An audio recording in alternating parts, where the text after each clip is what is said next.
Without a shadow of a doubt, the crummiest show in social media history. I want to welcome you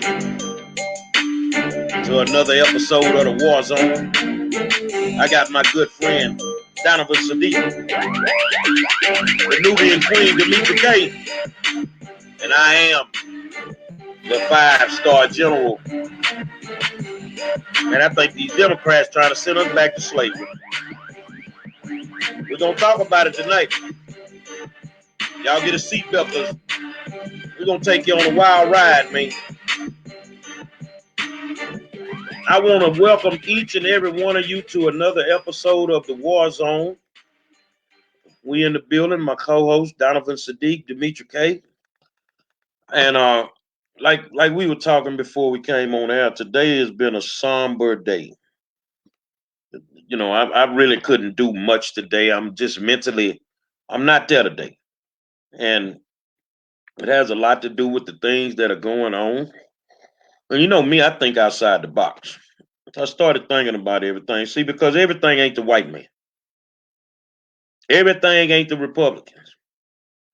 I started thinking with the Congressional Black Caucus slow poking to say anything about Ahmaud, with the NAACPs not raising hell. I just started thinking, man, are these people trying to send us back to slavery? The Democrats, the black folk in charge. Demetra K, talk to us. Well, so the question at hand is, are the Democrats trying to send us back to slavery? I think send us back would denote that we were somehow not in slavery. Now, physically, we're still not in slavery, but mentally, we're in slavery. And I would venture to say that Black people depend on the Democratic Party the most when it comes to things like socialism. And so anytime you're not able to fend for yourself, I think you are in some ways a slave already. And so now I believe you're probably talking about the actual plantation, swing low, sweet chariot, that type of slavery. You know, we used to joke about this a couple years back, but now I see it being more of a reality. I talk about it in this manner. Imagine you guys ever, and I know Donovan, you've heard the analogy of the frog in the pot, right? So you put a frog in a pot of water, and before you turn on, obviously the water's nice and cool. Then slowly you turn that water up. And the frog says, well, you know, it's getting a little warm, but I'm okay. I'm good. Turn up a little more, it's getting hotter. And the frog's like, okay, it's getting hot, but I'm okay. And pretty soon, as the water keeps getting hotter and hotter, what happens to the frog? It boils to death. And that's what we are as Black people. We are so comfortable and complacent in what's going on with us, but we don't understand that we are really just that frog in a pot. So I don't think it's far-fetched that we would be back in shackles. I don't think that's something that's hard to, for me, it's not. I don't think it's hard to fathom because we are not really, and I say we, I'm talking about Black people collectively, we're not really aware of the totality of things that are going to go on and affect us as Black people, especially with this coronavirus situation, to which my daughter was at the White House, and CDC says that 3,000 people a day are going to die. 3,000 people a day are going to die up until in June, because a lot of states have began to relax their stipulations and their stay-at-home orders. And so they're saying it's going to get worse. Now, people dying, that's horrible. But imagine what's going to happen to us as Black people. We're seeing a lot of fallout from the jobs. I mean, a lot of corporations. I think the Scoop Plantation went belly up. For those of you guys who are familiar with the Scoop Plantation, Neiman Marcus is filed bankruptcy. And a whole host of other people and stores are just, are going belly up. And so the question really should be is what's going to be left for Black people when this is all over? And is slavery going to be the next option for us? Not that we want it, but are we going to even have a choice in the matter? Donovan? Well, I'm going to have to go the other side of that argument. 50, 60 years of voting Democratic, and we are now less than 12 years away from zero wealth. To have zero wealth, you're, by definition, you're a slave. You're a problem. So, I mean, this young black man behind me just got murdered, and the Black Caucus sometime last night, made a quick paragraph statement, and it was a blanket statement. So I don't even know if these people are even looking out for us, and they're getting their butter biscuits and it's, extra butter on it or something. But with the way the policies are and the way that we are being represented, I just have to go by the facts, as that's where they're leading us, back to the plantation. The question is who's the massa? They want us to believe that it's the white Republican. But the supposedly in charge Negro. Why would it take the Black Caucus that long to make a statement? And then make a BS statement to me? Is that one you already copied and pasted? You could copy and paste that one. Well, you should be able to with all the murders that we've incurred. You could do a good copy and paste job on a statement. But I'm trying to really understand who's the massa. Is it the white Republican or is it the Black Democrat? And we're enslaved in so many different ways, man. I mean, with a lack of education, you gonna end up with a slave mentality. Your finances are in disarray. Your money here and there, them credit cards eating you up. You're enslaved through your finances. You see what I'm saying? And I'm just sitting here today, and it's just, I have days like this when it bugs me to death to watch the moves that we make. And I did a video last night, and I talked about Ahmaud. And I said, well, them two white guys pulled the trigger, but we killed Ahmaud. We killed Ahmaud when we ain't do nothing about Sandra Bland. When we ain't do nothing about Eric Garner. Y'all did the same thing for all those black people that died. You protest for a couple, and that was it. That was it. And then that's the end of that. So what we gonna do different this time? Everybody, oh, I'm sick of it, I'm tired of it. No, you're not. Because if you were actually tired of it, you do something about it. It doesn't have to happen like that. But we continuously allow this to go on. And it's like we handcuff. It's like everybody else. If you push the buttons of the Latinos, they're gonna raise up. You push the buttons of the Asians, they'll raise up. I've seen it done. You push the buttons of the white or the black folk, we go hide in the corner. I ain't finna lose my job. I ain't finna lose my car. But yet you won't. I had a conversation with somebody today, called me about an issue. Man, we really need your help. And why y'all can't stand up for your goddamn self? Why you gotta keep calling me, man? You see what I'm saying? So when you look at our inability to stand up, it's like it's setting the table for something worse. And for those that saying, oh, it'll never happen. You sure about that? You sure they won't put us back in chains? Because we ain't got enough guns to fight them. We too busy twerking. We take all our extra money and we buy nails and hair. You ain't buying no protection. So what's going to happen if they do come? Well, I want to address Wanda's comment. She says, not all black people, only some and a certain age group. Please clarify. No. And that's part of the problem. I'm not saying you specifically, Wanda, but that's part of the problem with us as black people. We want to separate ourselves. Well, I'm an exceptional Negro. They're not talking about me. They're talking about you niggas over there. And you think white supremacy sees us differently? White supremacy, so if you're an exceptional Negro, they're going to use you to highlight as, oh, that's a credit to the race. But when this thing all goes down, it's going to be all Black people. Don't you? Okay, I'll make a separation. If we're talking in terms of slavery, yeah, you might be in the house, you might be in the field or in the yard, but we all gonna be in this thing together. And that's what we need to start doing, is start thinking as a group and start thinking, oh, well, it's not me. I'm not in that age group. I'm not talking about that. I don't, go out and buy Jordans. No, we're talking about you, because every other race thinks in terms of a group. They don't think, well, I'm this great, Mexican, or I'm this exceptional Asian, and they're not talking about, no, they think together as a collective. We need to start thinking, and I don't want to always, or I've never tried to deal in absolutes. So of course, not all of us are thinking along those lines, but white supremacy sees Black people as a group, and we need to start seeing each other as a group.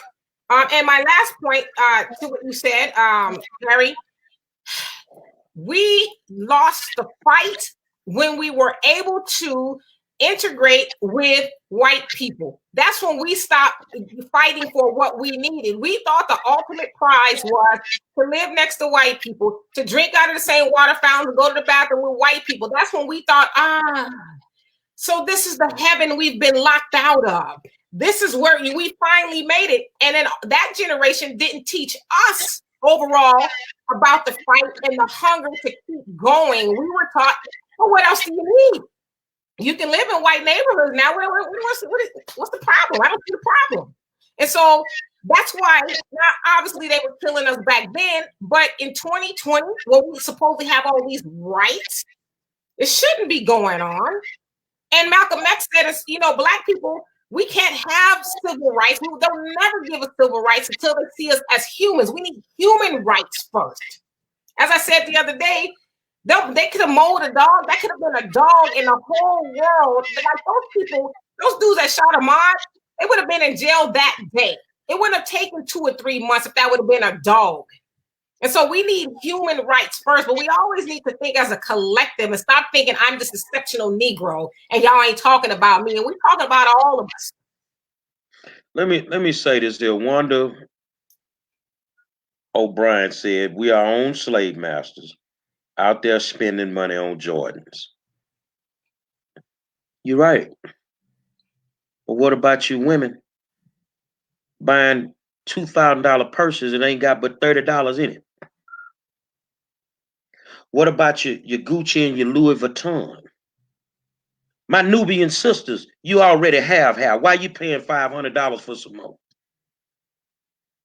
Don't. See, the thing is, I don't waste money. I mean, we've all done it at some level. I was a Jordan dude. Man, you can't get me spend $30 on some tennis shoes nowadays. Not gonna happen. When I woke up, it made sense to me.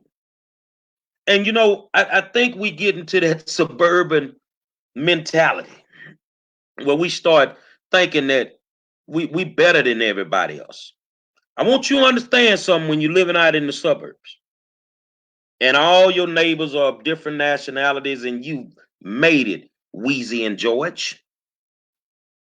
The next time you walk out your door, I want you to look directly at your left arm and tell me what your skin color is. Don't matter where you live, bro. They'll view you as the same. Now, let me tell you something. I'm dealing more with the African American people in this conversation than I'm ever dealing with the white people. Because they have their own ideologies and the way that they think. That's their business. I'm talking about us. See, some of us forget on a daily that we Black. You remember you moved to the suburbs. Your ass out the projects. That's why you still barbecuing in the front yard in the suburbs, because you don't understand deed restrictions. You in the suburbs because your Section 8 look lovely, huh? Tell the reason why you're out there. Or are you out there just to make like you're something more than what you are, but you can't even put food in your icebox? But then us on the other side of town, you look down on us, but don't look down on me. because I lived in the suburbs with 4 big cars in the driveway. House looked like a model home, and I was never comfortable because I knew they didn't want me out there. So I might as well go back where I come from. I went back to where I could know my neighbors. You see what I'm saying? Where I knew everybody up and down the street. I don't want to live uncomfortably anymore. And when you do those types of things, it becomes a slave mentality. Let me put your comment up. But for the record, I live in a historical neighborhood, fighting and working to keep history and inform people about what is going on. My comment should not be taken personal. I guess that's what you meant. Like exceptional Negro label. And you don't know me or what I do. Well, you're right. I don't know you. But a hit dog gonna holler every day. Did I step on your toes? Did I get up under your skin? Because all I'm saying is the truth. You know, that's where we're talking about thinking as a collective. If it ain't about you, let it pass on by.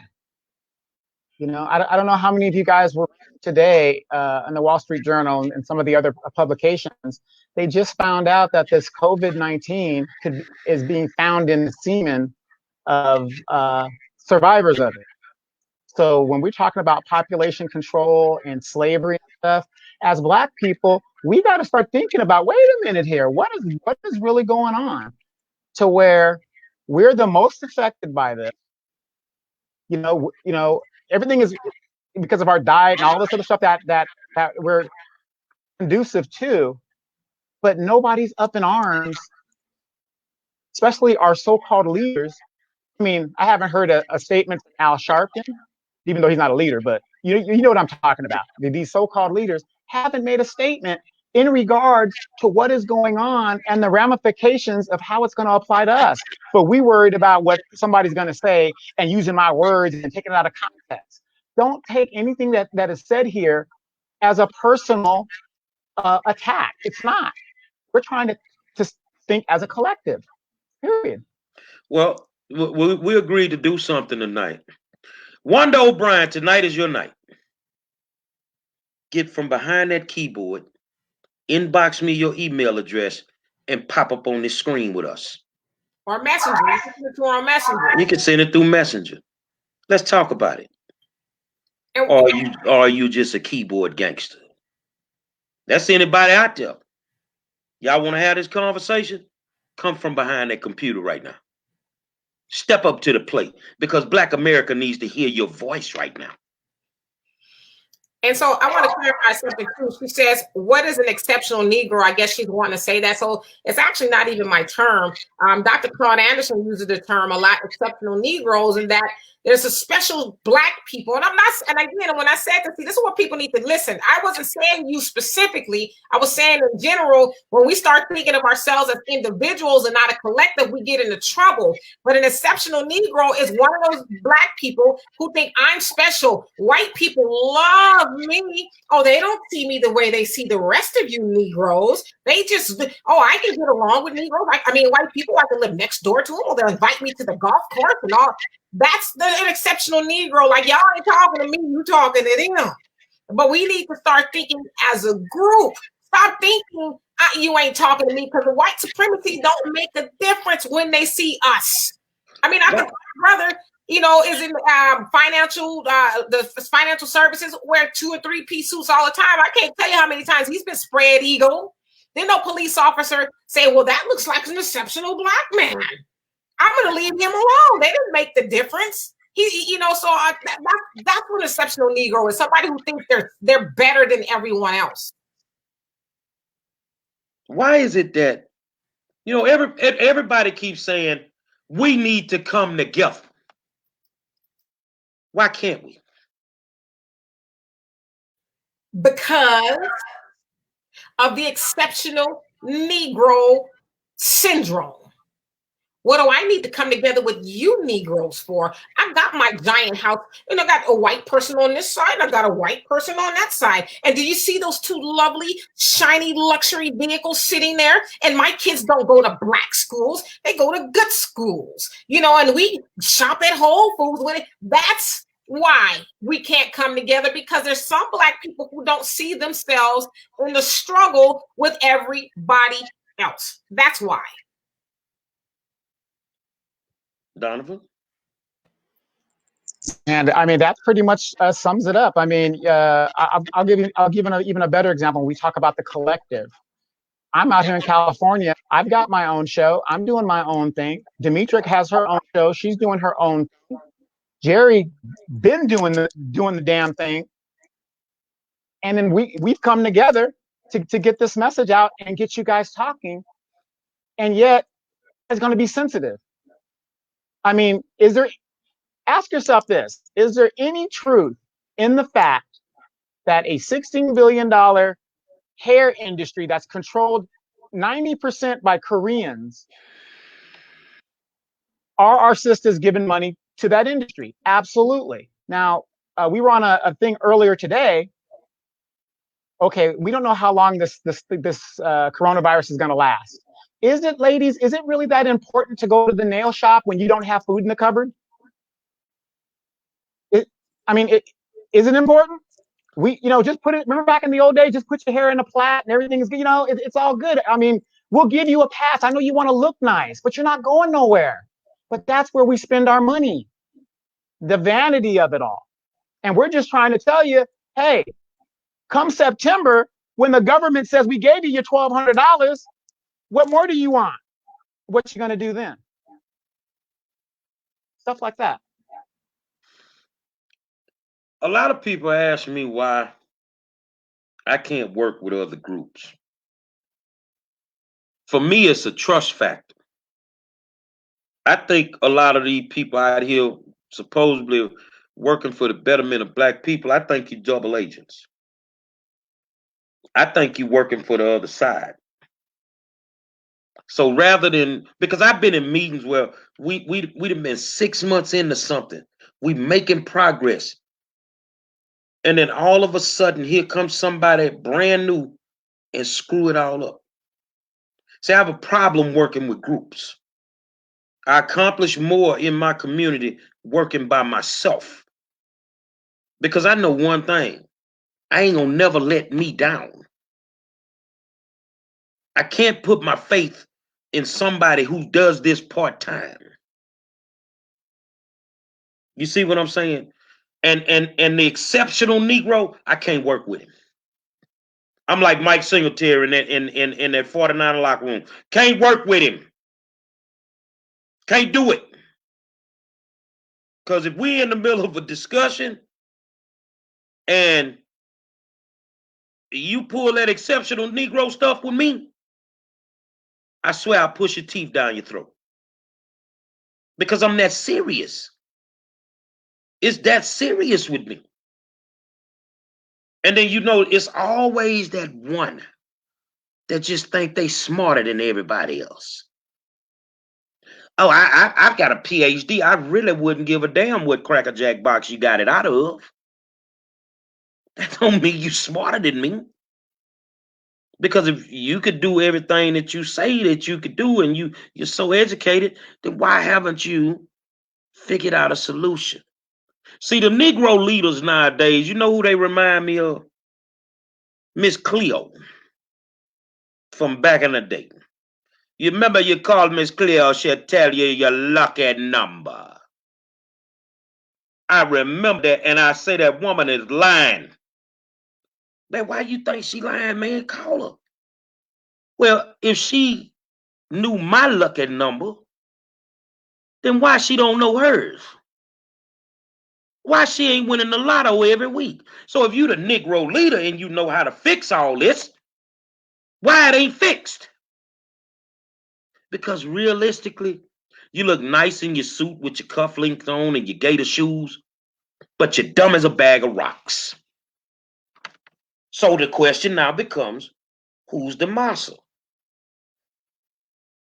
Is it the white Republican or the black Democrat? I want to touch on a couple points. I try to catch some of you guys' comments, and I, apologize we can't get them all. But Al was speaking in regards to Christianity keeping the black church, in regards to Christianity keeping black people docile, and I 100% agree. That is part of our problem.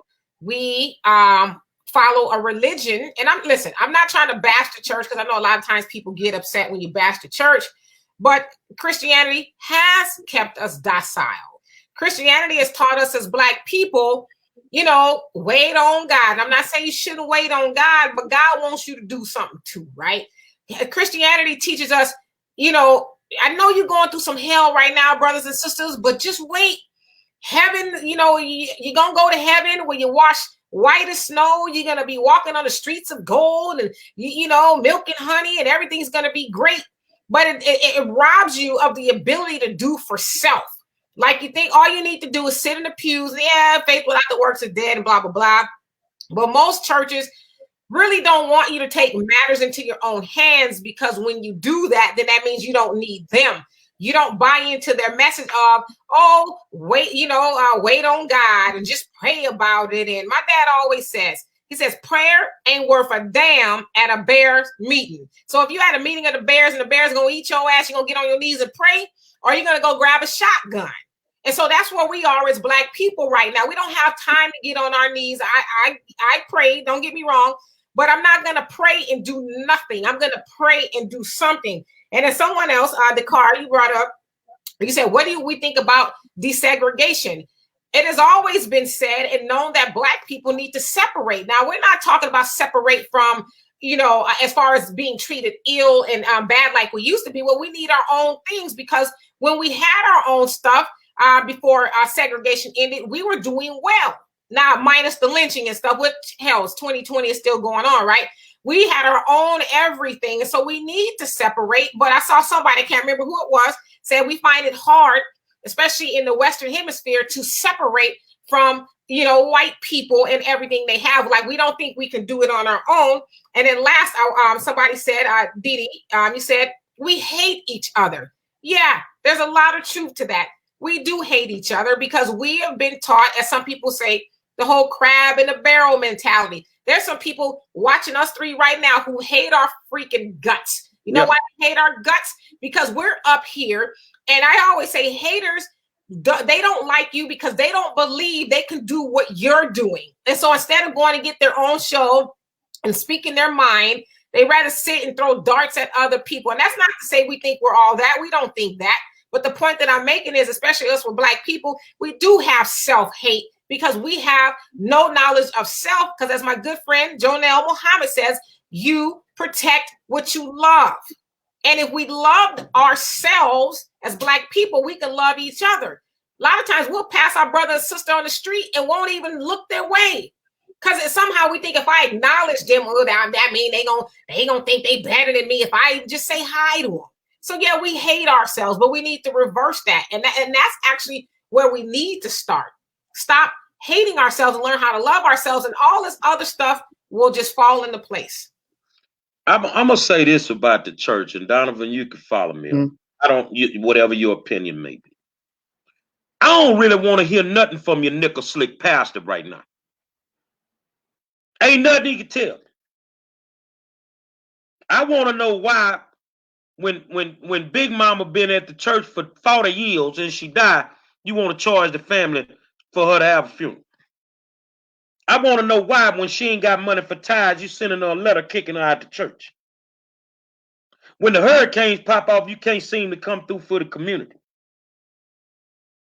I don't want to hear nothing from no nickel slick pastor during this time. See, they're very, very vital to keeping us calm right now.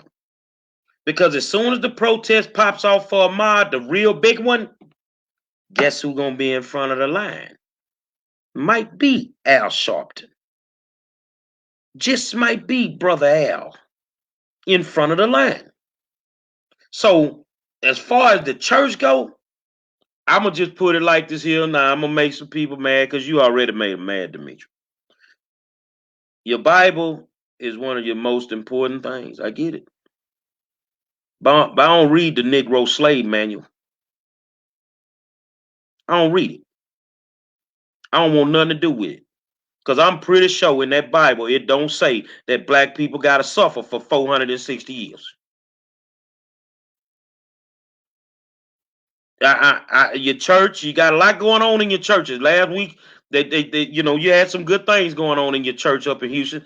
Last week, they found a illegal game room in one of them. We ain't gonna even talk about the pedophilia that goes on in the church. I did a show one night on my radio show. Some of y'all be selling coochie at the church. There's a lot going on at the church that ain't got nothing to do with God. While you calling God, I'm going over to the gun shop and get me another pistol. That's what I'm gonna do. So you wait on God. I'm gonna be waiting on these people to go to the back and get that extra box of bullets I need. Amen with that. I remember that. I'm gonna have to concur with that one. But as in regards to the church, I never understood a pastor that would tell me when you're dead, you were gonna get your mansion when you get to heaven. That Mercedes you wanted, oh, when you get to heaven, it's gonna be there. If heaven is anything like this, I don't want to go. And if I made it to heaven, why would I need a mansion? I'm in heaven. It only rains when I want it to rain. So, I just think, a lot of people look at us and as a gullible people. Now, I'm going to give you guys a suggestion. I was watching last night on YouTube. Look up the history of the Congo and how those people were treated under Leopold II, I think it was, Leopold II. And I mean, it's just outrageous how they were treated. But I looked at it when I was watching. It's only like a 15-minute video. It's like a cartoon video. Just check it out. And I looked at it, and it was an exact parallel of how we are today. Docile. They're just cutting people's hands off, and we just like, oh, well, let me just keep carrying this bucket like he told me to do. And then when they finally did get their freedom under Patrice Lumumba, which they killed, a couple of weeks after they got whatever his name is came in there after the words. That reminded me of like these so-called black leaders that we have here. The blueprint is there of where we're at. But if you guys would look at that and then look at yourselves and say, you know what? We need to make a change. Look at what went on in Uganda. That's why, I tell people we are not that much different than our cousins over in Africa. They keep saying, well, the Africans don't know how to get along. Well, you got to also look at the white Democrat, the World Bank, that keeps these black countries in debt so that they will never amount to where they're supposed to be and become world powers within themselves. And they keep the infighting going. Well, let me ask you a question. It's all there. Now, when we see people think when we're on here and we're talking about Democrats, they think, they support the Republicans, they support Trump. I'm nonpartisan. I'm just nonpartisan. I ain't supporting nobody. Donovan, I'm gonna let you go in on it because I know Dimitri gonna tear it up. You Democrats have a great friend named George Soros. Tell the people who that man is, Donovan. George, I'm gonna let Dimitri talk to that one because the sister goes in. Go ahead, girl. Well, hello there. So George Soros is a big time. He's a billionaire rather, and he donates, or how can I say it, or gives, donates, or whatever, a lot of money to Democratic establishments. He's a lobbyist, I guess, a big time lobbyist. We also know that he has given upwards of $33-ish million to Black Lives Matter. And so Malcolm X asked us this a long time ago. He says, do you ever wonder why these rich white establishments always want to be meddling in the affairs and organizations of Black people? Does it ever make you like wonder why? Do you think it's just because, oh, I have $33 million laying around, I'm not doing anything with it? No, it's because they want to have a say-so and control over what you're doing. And so, and the other cat, Ed, I can't remember his last name, it slips me, but he was also a big-time Democratic donor. You know what he did? He raped and murdered Black men. Donovan, you know who I'm talking about. I can't think of his last name, it slips me. But those people have a big say-so and control over what. Anytime somebody gives you money, they can tell you what to do. You become a puppet. You're not going to tell them no. That's why I don't really subscribe to the whole Black Lives Matter movement, because it's Black women and, you know, some Black men at the helm of it, but at the top, there's somebody named George Soros who's giving them a lot of money, and I'm sure he's pulling a lot of strings and telling them what to do. And I, too, am nonpartisan. I don't subscribe to either party because, as Malcolm X said, both parties treat us like political footballs. They use us for what they need, and they never, ever deliver. But specifically, he said, any Black person that votes for the liberals, you are a traitor to your race because they are hypocrites. You know, they say one thing with Black people and they do another. And you know that, but yet you continuously go ahead and vote for Democrats. Now, how many of you guys within the last, let's say 48 hours has had somebody tell you vote blue no matter who? Vote blue all the way down. And did any of you guys who have heard that ask those people why? And please don't tell me because we need to get rid of Trump. Other than that, why should I vote blue no matter who? Give me one good reason. Now I'm talking about in regards to Black people. One good reason why I should do that. And does anybody hit you up yet? Anybody want to come on and, you know, and we're friendly. We're not going to bite if you want to come on. Come on, we'll bring you on. Yeah, he'll send you a link and you have this part of the screen here and you can say whatever it is you need to say. We'll be nice. But I think, you know, we need to get to really just start thinking about some things, you know. And I saw, I can't remember whose comment was. You just put the comment up where it says we need allies because we're only 12 to 14% of the population. True. But we also need to ask ourselves, why are we still, since the 60s, 12 to 14% of the population? Why is that? Might the Democratic Party have something to do with that? How about Planned Parenthoods? Where are those clinics disproportionately located? They're disproportionately located in our communities. Why? Because they don't want you and I to overpopulate. In addition to the Democratic Party, such as your beloved Joe Biden, will make these crime bills that has incarcerated. Now, it wasn't just him. Of course, we have Reagan and Bush and all of them.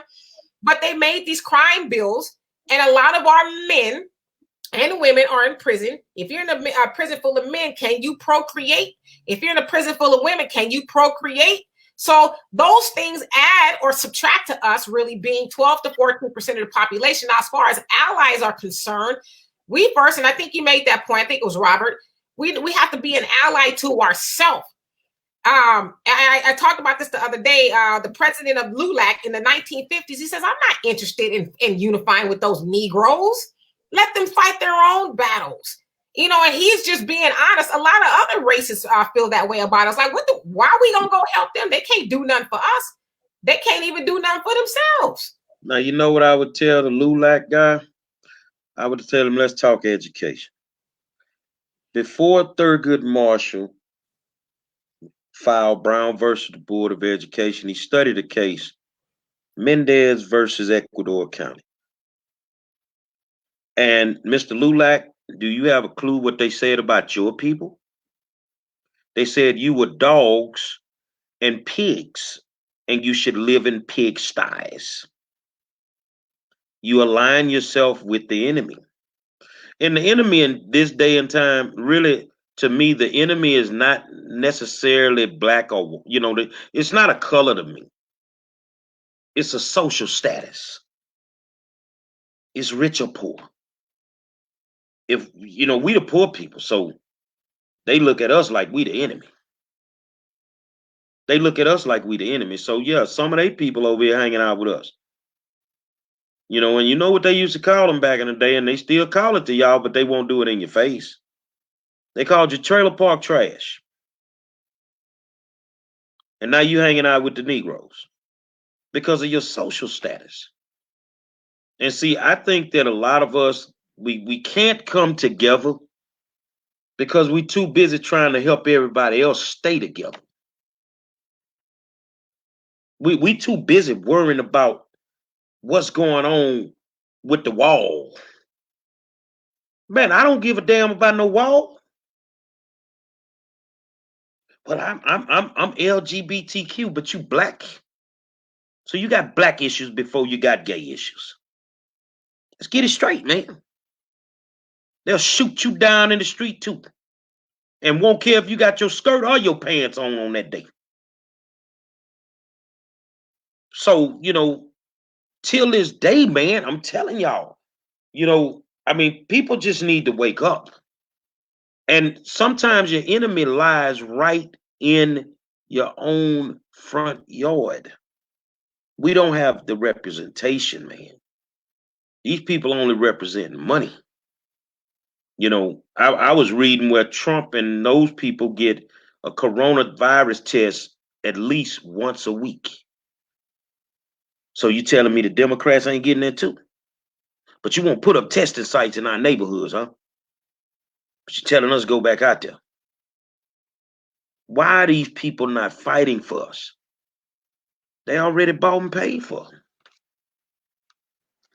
And you just hit on something that, like, parent. That's what I don't understand. I have neighbors that say, "Oh yeah, I have to go to work Monday. I got to go to work, you know, because they're opening up the states." And I just looked at them and I said, "Is job that important to you that you're risking yourself to be taken off this planet away from your family and your children?"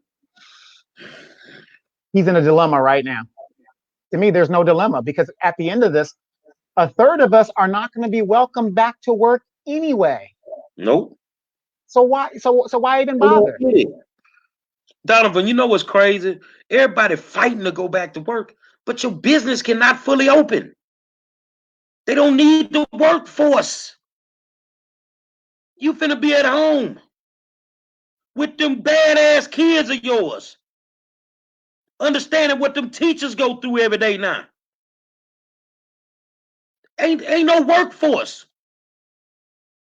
Shit, I mean, why you need all them cashiers at McDonald's when you working one woman?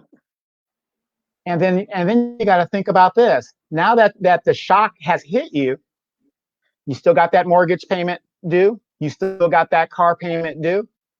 But you went and got those $200 Jordans.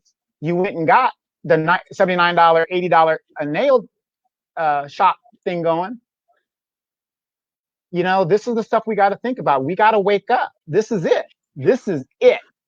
You know what I like about Council Member Eric Mays from Flint, Michigan, that's coming to the show? Eric is the type of politician that'll jump dead in the Negro face and tell him exactly what you just said. These politicians won't stand up and tell these people this. Remember, you're supposed to be a public servant, but you're so worried somebody ain't gonna vote for you. You ain't even got the balls to tell them they screwing up. But like I say, man, you folk getting rich off the backs of poor people. And we can't seem to figure the game out. Well, I have. That's why I don't mess with y'all. You keep your nickel slick pastors, your politician talking fast. I ain't got time for him either. You see what I'm saying? I love to get out into the community and do the work. You know, do the work. I love helping the youth. If we can help them, I think we'll be okay. We'll have a chance. Yeah, because if we don't get them up to speed, then you ain't got to worry about that church staying open. Because you ain't gonna have nobody that's gonna elevate through the youth choir and come up to be the senior deacon and all that stuff. Yeah, it ain't gonna happen. You're sitting back and you're not understanding, especially with education in this country, what these people are doing. And you know what? I think about stuff, Demetrius, so crazy. I say, man, why they not teaching these children how to write cursive? And one day I was at the bank, I was cashing a check, and it hit me. Well, they ain't gonna need it. They ain't gonna need to know how to sign their name because they ain't gonna never make no money. They ain't gonna have a need to sign the back of a check. They gonna be getting commissary. You build a private prison before you build a school. You build a juvenile detention center in Houston when we fighting to keep our schools open. Man, if y'all can't see the plot, let me hang out with Ray Charles and Stevie Wonder. They can see it.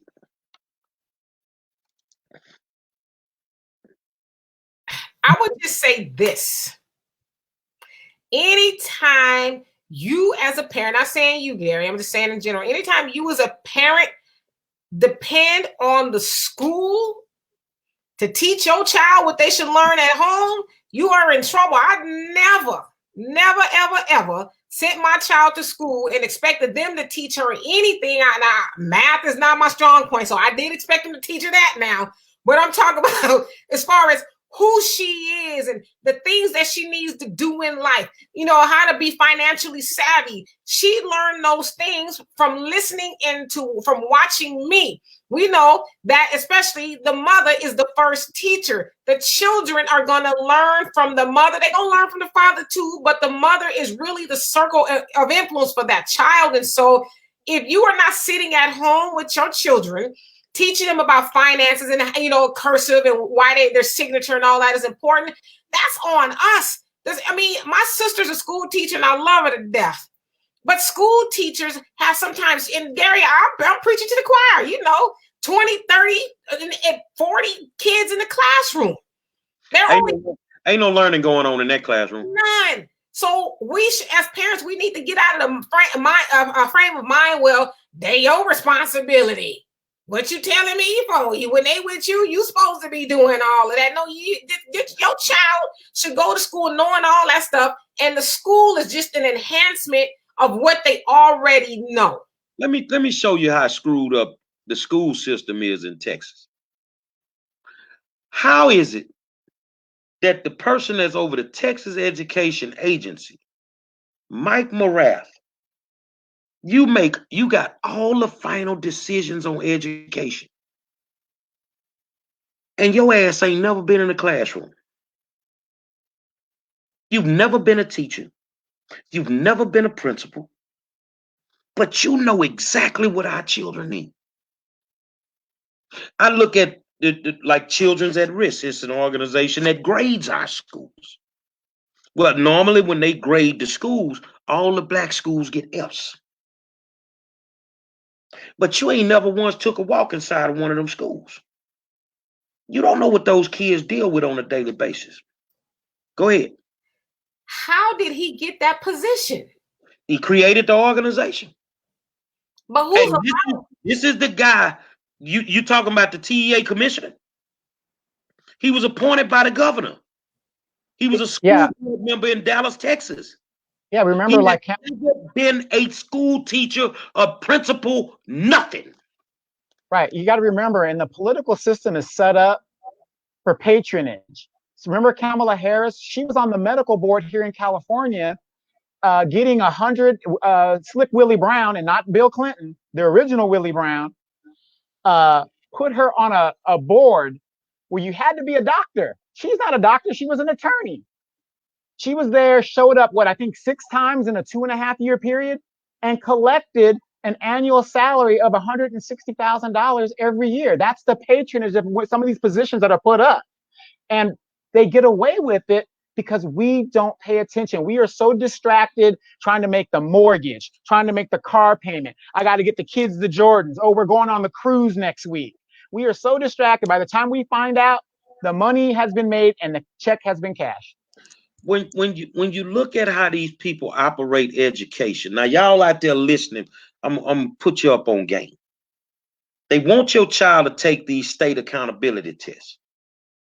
But see, the white folk can figure out we ain't gotta take the test.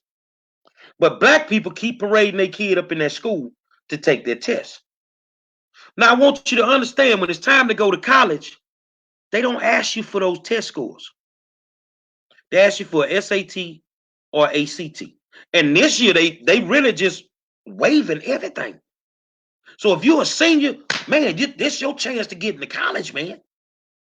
This your chance here, bro. You see, but how do you and it caught you off guard, Demetri. How does he make decisions on education and he's never been in a classroom? And he's the most arrogant little fuck I ever met. And I'm just being honest with you. Look just like Opie Taylor. I tell him on the real, man, this is not Mayberry, and I can't find Andy and ain't B. You don't know what you're doing, and the governor just gives him free reign to mess up everything. If I was a parent, my child would not be taking those STAR tests. These kids be having anxiety. They be about to lose it dealing with that test. Mm-hmm. And then the first thing the parent asks, well, my child's not bringing any homework home. Well, if you were a teacher and you had to go back and regrade all them damn retests, you got them living in a fantasy world in the schools nowadays where they get to take the test over 4 or 5 times until they pass it. Right. Memorize the test. You see what I'm saying? Until they pass the test, then you send them off to college where that professor gonna tell you got one shot. They're living in a false narrative. This, in a sense, by not forcing these people to educate our children, which they take our tax money for every single year, it's got you in a slave mentality. Well, you want to hear a kick in the teeth here in California? The Cal State schools and the community colleges have a special department. It's called the Dreamers Office. Now, you guys know what the Dreamers Act is about. It's about the Hispanic. These are kids, and no fault to them, that were brought here by their parents, but at the end of the day, they're not citizens. But in that Dreamers Office, their education is paid for by our tax dollars. Their resources, that they need a laptop, they need a backpack, they need a computer, that's paid for by us. So I'm in the VOC rehab program for the Veterans Administration. So I'm looking, and I said, well, where's the Black office?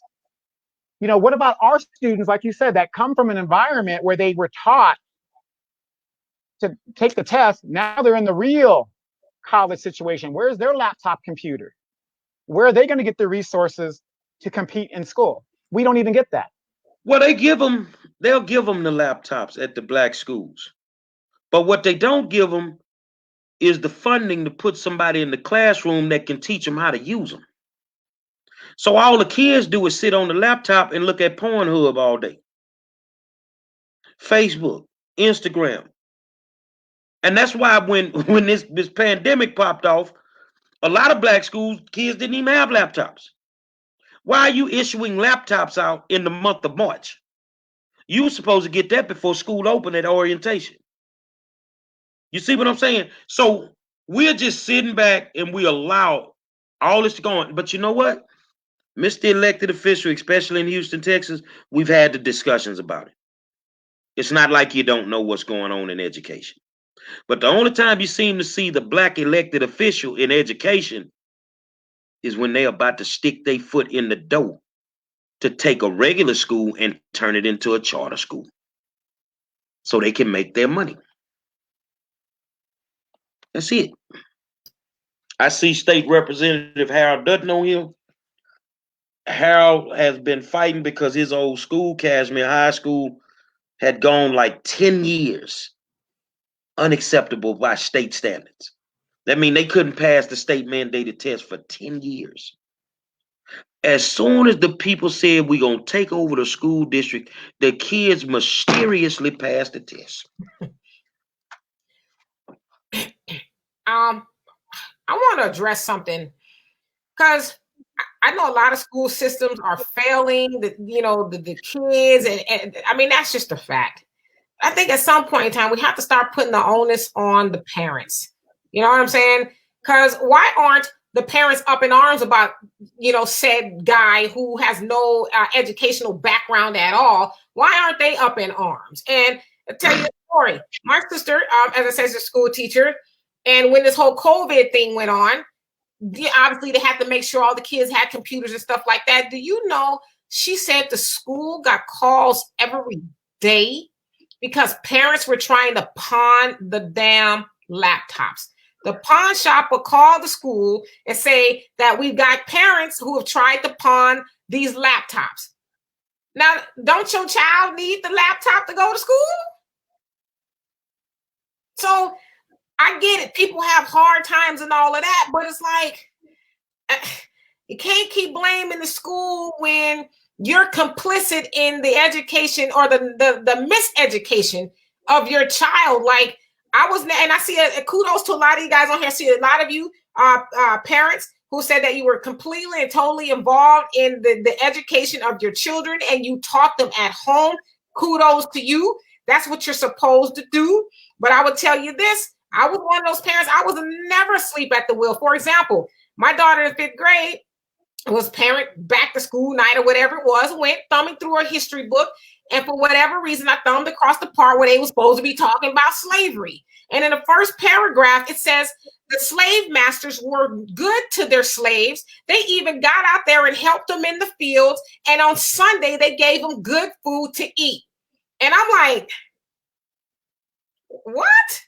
So I politely went up to the teacher and I told her what I saw. I said, now you and I both know that's not true. I said, please don't teach my daughter this because this is not what I've taught her. Now, if you want me to come up here and expound upon slavery, if you're going to teach slavery, I will be more than happy to do it. But don't teach my daughter and don't do a disservice to these other kids and teach them that slavery was cute. It wasn't that bad. So the point that I'm making is if you're asleep at the wheel, then you get what you're getting. But if you're awake, then you have a better educated child. Every night I make you guys laugh. In the 11th grade, I took American history. And you don't want to know how many times I got kicked out this classroom. Because I was asking tough questions at 15 years old. Well, today we're going to learn why George Washington chopped down the cherry tree. Who give a damn? I did what I was saying. Well, you know, today we're going to find out about, you know, why the slaves were freed. But I never could get a definitive answer. So you mean, and these are the questions I'm asking now. So you mean to tell me they were getting all that free labor and just woke up one morning and say, we're going to free the Negroes? It's something you're not telling me. Well, Abe Lincoln freed the slaves. Why? Why did he do it? Oh, you needed help in the Civil War. But I didn't learn that in school. I learned that from an old man playing dominoes with him at the YMCA across the street from the school. Yeah, and I totally agree with you. We have to do more educating at home. But you know what my coach used to tell me, and Donovan, you can have it. You can't teach somebody something you don't know. I mean, you know, let's bring it up a little bit currently. These wars that we're fighting right now, who do you think the majority of the people that are doing all the fighting? It ain't the rich, well-off white kids. This is just a retread of what was happening in Vietnam. It's these kids. I was deployed overseas. Well, I flew airplanes too, but 16 times in a deployment status. You want to know why?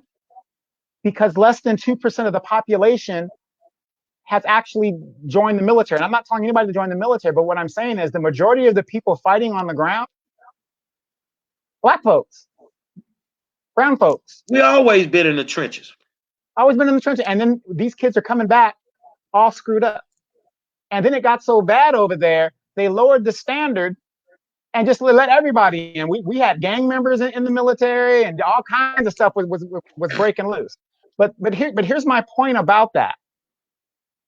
Some of those young troops went over to Germany. They went to Japan or wherever they were going. Someone went to Afghanistan. They learned more over there than they did growing up here in the United States and saw what was really going on in a world perspective. And if they can do that, we need to look at what's going on right now. A lot of us are not going to be going back to work. That is a fact. We got to start thinking, well, you know what? I'm not going to be going back. Maybe we got to start teaching our kids ourselves, because the public schools ain't going to do it. We got to start thinking a totally different way now, because they're done. If you look at it as an experiment, they're saying, you know what? You guys went 3 months without any support from us. So we're going to cut that program off. We're going to be done with that program. They're already doing with the prison industrial complex. They're saying, you know what? Since y'all don't want us to make any money off of these prisons, we'll put money into the ankle bracelets and have them stay at home with you. I mean, are we ready for all that? And this is the stuff, and this is what I try to tell people right now. While you're sitting at home watching basketball, wives, whatever you watch, just think about what's going to happen in the next six months. You have nothing else to do. Demetra, final thoughts? Wow. I just think, since we want to take it back to, the Democrats trying to send Black people or Black America to slavery, I would say it's a very strong possibility. And I want to address these two comments I saw. Aditi says that schools teach our children how to be working class. And I think that's very true. And it's easy to teach the children how to be working class because the parents at home are teaching them the same things. How many times have you parents told their kids, get good grades or do well so you can go get a job? How often do parents tell their kids, do well, soak in all the information you can, whether it's from me or wherever, so you can become a business owner, so you can employ people, your own people, and in group economics and all of that. So we need to start doing that at home. And then lastly, I'll address Al's comment where he says, here in Texas, you're taught everything about Jesus and shit, but hardly nothing about Black history. I've spoken to a lot of people in the South. Now, I know there's a lot of educated Black people everywhere, so don't get me wrong, but I know that the South is heavy on religion. In California, we're kind of, but not as much as you guys are. And so I've actually talked to a lot of people who said, well, I never heard about that person. I didn't know about that. You've only heard a little bit about Malcolm X, maybe a whole lot about Martin Luther King and, the docile people. And so I would impress upon anybody who's listening, go do the research, go look up people. Like we talk about different people on here all the time. This stack of books, I'm about that life. I can't get on here and talk to y'all if I'm not reading, because I hate to hear people just, well, I think the sky is purple and I'm telling you the sky is purple because I saw it. No, I want to be, like my dad say, it's not what you know, is what you can prove. So educate yourself. And I'll tell you one thing. These books that I've read, I've given them to my daughter and she's read them too, or she's getting ready to read them. So educate the people who are near and dear to you while you are educating yourself. Final words, Donovan. Ditto. All I can say is, again, everybody's excited about those two guys, murderers, being arrested. But like we said on the show last night, and what a lot of people are saying now, it's not the fact that they are arrested. They're arrested. We need to worry about getting the venue changed so that we can get justice for these people. Because if they didn't arrest them 2 months ago and they stay in the same venue, what are the chances that they're going to be convicted? So we got a long way to go from this point on. History is a hidden jewel. I need y'all to listen to me. You can't teach a combustible generation the true history of Black America. You can't do it because you don't know how to handle them. See, this generation of youngsters are the most fearless generation you've ever laid eyes on. They're not scared of nothing. And America's biggest fear is that something will wake them up. And they'll take them guns off each other and they'll put it on them. Would you teach them their history? Would you tell them the truth? No, you don't want to do that. You don't want to do that. And I don't care what type of history it is, they seem to want to hide it from us. I'm going to leave you guys with this.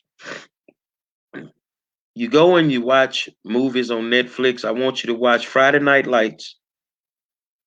And I want you to watch the story of the 88 Dallas Carter Cowboys. They will tell you these are two of the greatest state champions in Texas high school football history. But in 1985, before that magical season with Permian, before the 88 season with Carter, it was an all-black high school out of 3rd Ward, Texas in Houston that showed up in Dallas, Texas and beat the hell out them Friday Night Light boys 37-0 for the state championship. These people were so mad, they restructured athletics in Texas schools. We can never let this happen again.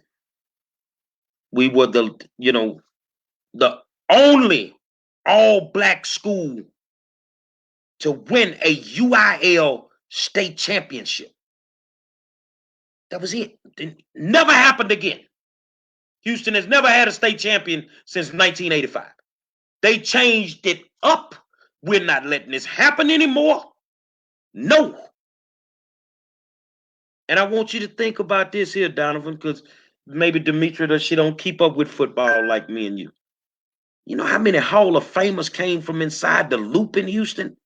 The Singletaries, the Dow Greens, the Dexter Manleys. You see what I'm saying? And you switched it all up because one team was able to pull it off. And you never wanted it to happen again. That's the life we live every single day. When we make progress, they treat it like a football field. And they move the goalpost on us. That's how they do with state mandated tests. When we start passing a test, they change the criteria for passing. I'm not saying I don't like white people. I don't like black people 98% of the time. But some of y'all just evil. Slave masters, to me, are the black elected officials who watch all of this go on and don't do anything about it. Yes, ma'am.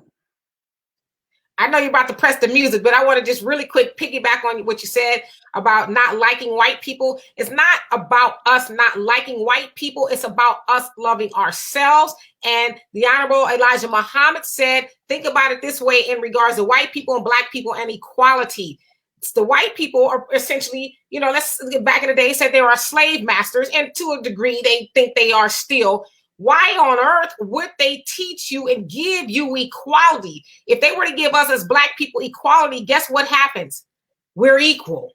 They're no longer our slave master. We are now equal. Okay. Equality means that we get equal money, equal land, equal education. It's not just about, okay, we're going to move the line and so you can mix. Equality is about every social, financial, and politics. Right? So it's not about hating white people. It's about loving us as black people. Oh, and one more thing. I haven't watched football since they screwed Kaepernick. I am true to this. My man is a diehard Texans. He's invited me to many games, and I've had to decline. I can't trust somebody that won't educate me. If you won't educate me, you can't elevate me. I can't trust, and that's just me. I can't trust the oppressor. I can't. You've shown me where your heart is. And that takes me right back to the current election. Joe, you've already shown me who you truly are, Mr. Biden. Therefore, I will never trust you, big homie. When you start fighting to open them prison doors, we can have a discussion. Say, man, this is how we get on, man. Tonight, just on our mind. I want to thank my co-host, Donovan Sadiq, Demetri K. And tomorrow night, we got a legend coming in the building, man. Former parade All-American. Two-time collegiate All-American at the University of Texas. Drafted by the Tennessee Titans. My man Vince Young will be in the war zone tomorrow night. USC, buckle up. Don't forget. All right, y'all. We'll holler at y'all tomorrow. I'm the 5-star general, baby.